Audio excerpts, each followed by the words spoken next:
राज्याचे तत्कालीन गृहमंत्री स्वर्गीय दौलतराव तथा बाळासाहेब देसाई यांच्या हस्ते दिनांक 22 जून 1964 रोजी ठाण्यातील मासुंदा तलाव येथे महाराष्ट्राचं आराध्य दैवत छत्रपती शिवाजी महाराज यांच्या अश्वारूढ पुतळ्याचं अनावरण करण्यात आलं होतं.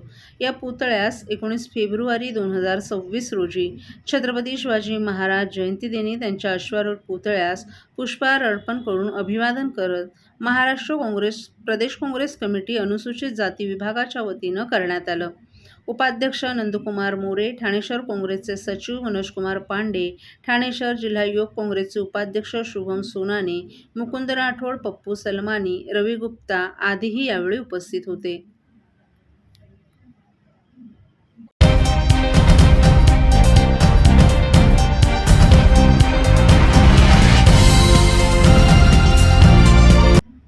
मध्य रेल्वेतून दररोज 40 लाख प्रवासी प्रवास करत असून त्यानुसार जानेवारी 2026 मध्ये 12.7 कोटीहून अधिक प्रवाशांनी प्रवास केलाय. तर मध्य रेल्वेच्या लोकल आणि लांब पल्ल्याच्या रेल्वे गाड्यांमधून एप्रिल ते जानेवारी दरम्यान सुमारे 167 कोटी प्रवाशांनी प्रवास केलाय.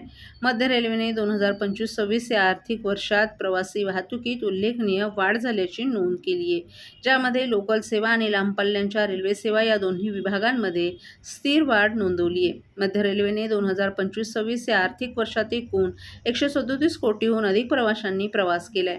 गेल्या वर्षी याच कालावधीत 134 कोटीहून अधिक प्रवाशांनी प्रवास केला होता. यावर्षी सुमारे 1.86% अधिक प्रवाशांनी प्रवास केलाय. आर्थिक वर्ष 2025-26 मध्ये लोकलमधून 120 कोटीहून अधिक प्रवाशांनी प्रवास केला, तर गेल्या वर्षी 118 प्रवाशांनी प्रवास केलाय. आर्थिक वर्ष 2025-26 मध्ये मेल, एक्सप्रेस, पॅसेंजर आणि इतर उपनगरीय गाड्यांमधून 17 कोटीहून अधिक प्रवाशांनी प्रवास केलाय, तर गेल्या वर्षी 16 कोटीहून अधिक प्रवाशांनी प्रवास केलाय.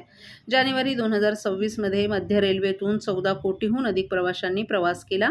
त्यापैकी 12 कोटीहून अधिक प्रवाशांनी लोकल आणि 1.7 कोटी प्रवाशांनी लांब पल्ल्याच्या रेल्वे गाड्यांमधून प्रवास केलाय. नेरूळ, बेलापूर, उरण विभागात अतिरिक्त सेवा सुरू केल्यानंतर आणि या मार्गावर तारघर आणि गव्हाण स्थानकाचं लोकार्पण केल्यानंतर प्रवाशांच्या संख्येत काहीशी वाढ झाली आहे. हार्बर मार्गावरून प्रवास करणाऱ्या प्रवाशांसाठी CST ते पनवेल दरम्यान वातानुकूलित लोकल फेऱ्या 26 जानेवारीपासून सुरू झाल्या. हार्बर मार्गावरील सामान्य लोकलच्या 14 फेऱ्या रद्द करून त्या वेळेत 14 वातानुकूलित लोकल चालवण्यास सुरुवात झाली आहे. तर मध्य रेल्वेच्या मुख्य मार्गांवर सध्या 80 वातानुकूलित लोकल धावत आहेत. हार्बर मार्गावर 14 वातानुकूलित लोकल फेऱ्यांची वाढ झाली असून मध्य रेल्वेवर एकूण 94 वातानुकूलित लोकल धावत आहेत.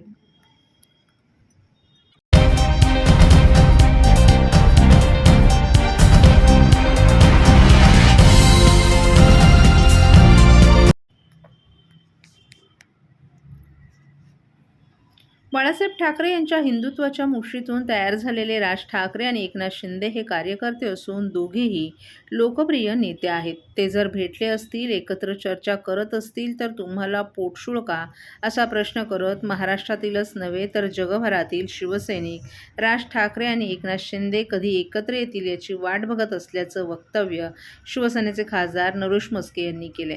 म्हस्के यांच्या या वक्तव्याचे अनेक राजकीय अर्थ आता काढले जात आहेत. मनसेचे पक्षप्रमुख राज ठाकरे यांनी राज्याचे उपमुख्यमंत्री एकनाथ शिंदे यांची त्यांच्या नंदनवन या निवासस्थान जाऊन भेट घेतली. या भेटीदरम्यान काय चर्चा झाली हे जरी गुलदस्त्यात असलं तरी या भेटीचे अनेक राजकीय अर्थ काढले जात आहेत. दरम्यान या दोन्ही नेत्यांच्या भेटीनंतर शिवसेनेचे खासदार नरेश म्हस्के यांनी मोठं विधान केले. मात्र हे आपलं वैयक्तिक मत असल्याचंही म्हस्के यांनी स्पष्ट केले. हे दोघे ज्या दिवशी एकत्र येतील त्या दिवशी मराठी माणसासाठी आनंदाचा सोहळा असेल, असे खासदार नरेश म्हस्के यांनी सांगितलं. मराठी माणसाच्या विकासाचा तसेच महाराष्ट्राच्या विकासाविषयी महाराष्ट्राचे नेते एकत्र येणं गरजेचं आहे, असं आपल्याला प्रामाणिकपणे वाटत असल्याचंही त्यांनी सांगितलं. संजय राऊत यांच्या वक्तव्यावर देखील त्यांनी टीका केली. राऊत यांच्या म्हणण्यानुसार शिंदे यांनी शिवसेनेच्या पाठीत खंजीर खुपसला, मात्र पाठीत खंजीर खुपसण्याचं काम उद्धव ठाकरे आणि मंडळींनी केल्याचंही त्यांनी सांगितलं. 2019च्या निवडणुका शिवसेना भाजप युती म्हणून लढल्या. सत्तेसाठी त्यांनी मराठी माणसाच्या पाठीत, शिवसेनेच्या विचारांच्या पाठीत खंजीर खुपसलं असल्याचं मस्के यांनी सांगितलं. एकनाथ शिंदे यांनी बाळासाहेबांचे विचार पुढे नेण्याकरिता काँग्रेसकडे गहाण ठेवलेली शिवसेना बाहेर काढण्याचं काम केलं. धनुष्यबाण हिंदुत्वाच्या विचारांचा आहे हे जगाला पुन्हा एकदा दाखवून दिल्याचंही मस्के यांनी सांगितलं. राज ठाकरे यांच्या भेटीनंतर राज ठाकरे आणि आदित्य ठाकरे हे शिवाजी पार्क या ठिकाणी एकत्र आल्यानंतर त्यावरही त्यांनी आपली प्रतिक्रिया दिली आहे. छत्रपती शिवाजी महाराजांना अभिवादन करण्यासाठी एकत्र असतील तर त्यांचं स्वागत आहे. आम्ही एवढ्या कोत्या वृत्तीचे नाहीत, परंतु राज ठाकरे जर एकनाथ शिंदे यांना भेटले तर काही लोकांचा पोटशूळ उठणार असेल तर त्यांना उत्तर देणं आवश्यक असल्याचंही मस्के यांनी स्पष्ट केलं.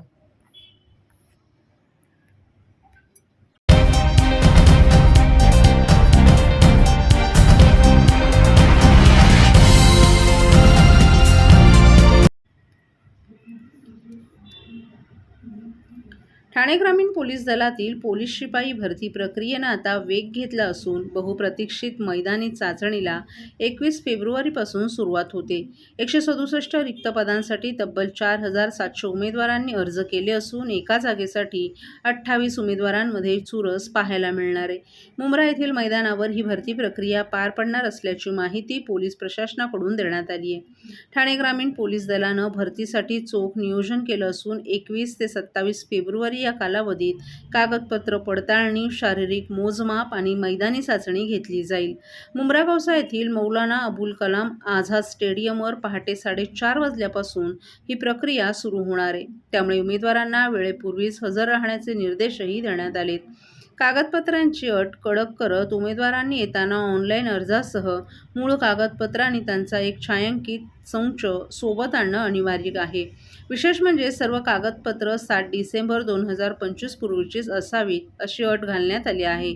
अपूर्ण कागदपत्र असल्यास उमेदवाराला चाचणीतून बाद केलं जाईल असा इशाराही प्रशासनानं दिलाय. भरती प्रक्रियेत पारदर्शकता राखण्यासाठी पोलीस दल सज्ज आहे. उत्तेजक द्रव्ये किंवा अंमली पदार्थांचं सेवन करणाऱ्या उमेदवारांवर कठोर कारवाई केली जाणार आहे. तसंच मैदानावर धावताना स्पाईक शूज वापरण्यास सक्त मनाई करण्यात आली आहे. भरती दरम्यान काही शारीरिक त्रास जाणवल्यास तातडीनं तेथील वैद्यकीय पथकाशी संपर्क साधण्याचं आवाहन देखील करण्यात आले.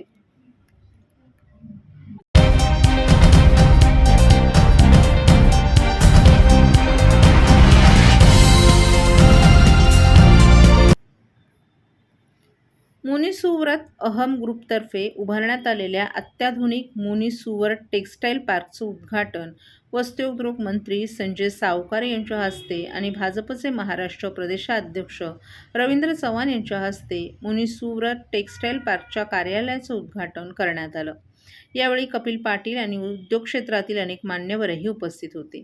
भिवंडीच्या वस्त्रोद्योगाला आधुनिक पायाभूत सुविधा आणि जागतिक दर्जाची स्पर्धात्मकता देणारा हा महत्त्वाकांक्षी प्रकल्प उद्योग क्षेत्रासाठी नवी दिशा देणारा ठरला. या उद्घाटन सोहळ्यास माजी केंद्रीय राज्यमंत्री कपिल पाटील यांचीही विशेष उपस्थिती होती.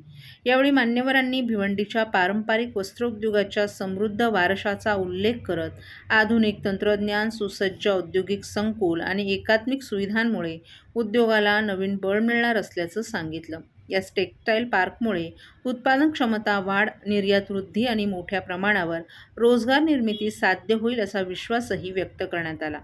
या कार्यक्रमात पंतप्रधान नरेंद्र मोदी यांच्या नेतृत्वाखाली राबवण्यात येणाऱ्या मेक इन इंडिया आणि PLI योजनेसारख्या उपक्रमांचा उल्लेखही करण्यात आला. केंद्रीय अर्थमंत्री निर्मला सीतारामन यांनी सादर केलेल्या अर्थसंकल्पात कापड उद्योगाला दिलेलं प्राधान्य आणि भिवंडीचा विशेष उल्लेख हा या भागाच्या औद्योगिक क्षमतेचा गौरव असल्याचंही नमूद करण्यात आलं. वस्त्रोद्योग मंत्री संजय सावकारे यांनी भिवंडीचा वस्त्रोद्योग हा देशाच्या आर्थिक प्रगतीचा महत्त्वाचा घटक असल्याचं सांगितलं. मुनीसुव्रत टेक्स्टाईल पार्कसारख्या प्रकल्पांमुळे स्थानिक उद्योजकांना दर्जेदार सुविधा उपलब्ध होतील आणि मेक इन इंडियाला अधिक गती मिळेल. केंद्र आणि राज्य सरकार वस्त्रोद्योग विभागाच्या सर्वांगीण विकासासाठी कटिबद्ध असल्याचंही त्यांनी सांगितलं. तर प्रदेशाध्यक्ष रवींद्र चव्हाण यांनी भिवंडीच्या औद्योगिक क्षमतेवर आमचा पूर्ण विश्वास असल्याचं सांगितलं. आधुनिक सुविधा आणि उद्योजकांचा उत्साह यामुळे हा प्रकल्प राज्यातील उद्योग क्षेत्रासाठी आदर्श ठरेल. रोजगार निर्मिती आणि स्थानिक अर्थव्यवस्थेला चालना देणारा हा टेक्स्टाईल पार्क विकासाच्या नव्या पर्वाची सुरुवात ठरेल, असंही त्यांनी सांगितलं. मुनिसुवरट टेक्स्टाईल पार्कचे संचालक पुनीत गोसराणी यांनी प्रकल्पाच्या संकल्पनेविषयी माहिती देताना आधुनिक यंत्रसामुग्री, एकात्मिक सुविधा आणि नियोजनबद्ध औद्योगिक रचनेमुळे उद्योजकांना जागतिक दर्जाची स्पर्धात्मकता मिळेल असं सांगितलं. पंतप्रधान नरेंद्र मोदी आणि मुख्यमंत्री देवेंद्र फडणवीस यांच्या नेतृत्वात होत असलेल्या धोरणात्मक सुधारणांमुळे भिवंडीला वस्त्रोद्योगाच्या नकाशावर नवीन स्थान मिळेल असा विश्वासही त्यांनी व्यक्त केला. यावेळी या कार्यक्रमास उद्योजक, व्यापारी, उद्योग क्षेत्रातील प्रतिनिधी आणि स्थानिक नागरिकही मोठ्या संख्येनं उपस्थित होते. अनेक महत्त्वपूर्ण जिल्हा पाहिला होता. आपण भिवंडीचं एक वेगळं महत्त्व आहे. आता मनीसुरत टेक्स्टाईल पार्कसुद्धा ओपन झालेलं आपल्या इथे काय सांगा? म्हणजे अभिनंदन करतो या सगळ्या टीमचं. टेक्स्टाईल पार्क इथे बनलेलं आहे. गोष्ट खरी की भिवंडी पूर्वी एका काळी टेक्स्टाईलच्या बाबतीमध्ये नावाजलेलं शहर होतं. हळूहळू टेक्नॉलॉजी बदलल्या, त्याचं स्वरूप बदललं आणि आवडीच्यानुसार इतर क्षेत्रातही टेक्स्टाईलचं दोन पसरत गेलं.